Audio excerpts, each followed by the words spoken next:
Hi, I'm Virginia Overstreet, Hillsborough County's Waterwise Program Coordinator.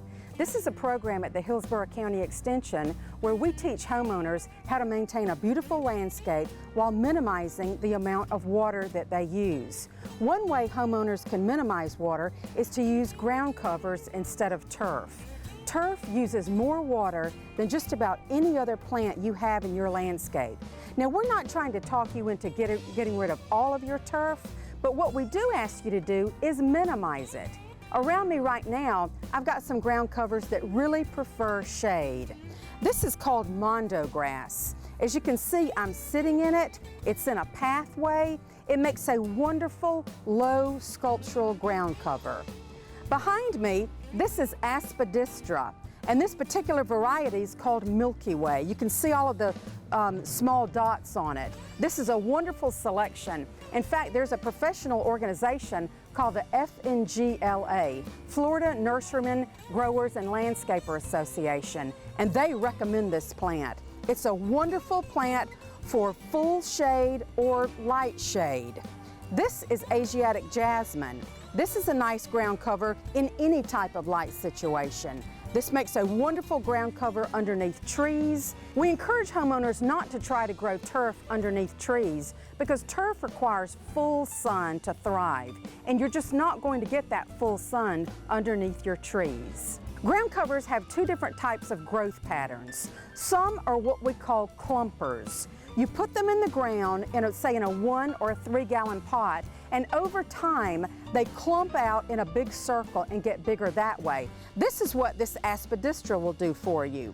However, there are other ground covers that spread out in all directions. They put out tentacles like an octopus. This is what the Asiatic jasmine will do for you. So you need to think about your site selection. What kind of space do you have that you want to put this ground cover in? Some ground covers prefer full sun. For example, this is sedum. This is a wonderful succulent ground cover that requires very little water after establishment. Now, speaking of establishment, that's very important for ground covers as it is with all plants. When you first plant a ground cover, you make sure you water it on a regular basis to get it established. Also, when you plant ground covers, it's important to prep the area first. Clear it of all weeds and debris, plant your ground covers, and then mulch very carefully around them.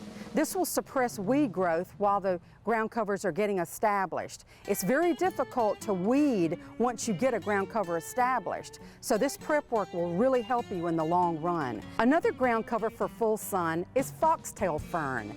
This sculptural ground cover provides interesting texture to your landscape.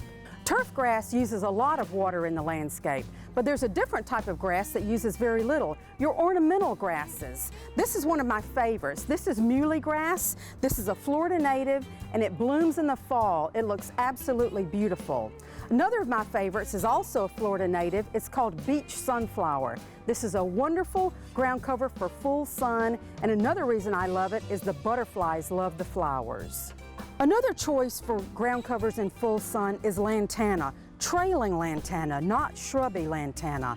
This particular variety comes in white or purple, and it makes a wonderful ground cover for full sun.